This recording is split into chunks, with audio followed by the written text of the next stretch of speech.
Free আমানিল্লাহ শব্দের অর্থ কি? আপনাকে আল্লাহর নিরাপত্তায় দিয়ে দিলাম।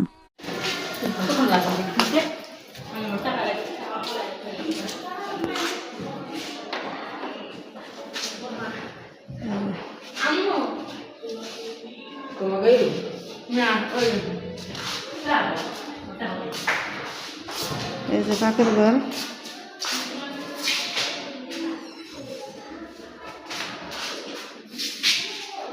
পাখির ঘর, আর এটা হচ্ছে ওয়াশরুম, আর এই যে এক রুম, আর এই যে এক রুম, এটা হচ্ছে ডাইনিং।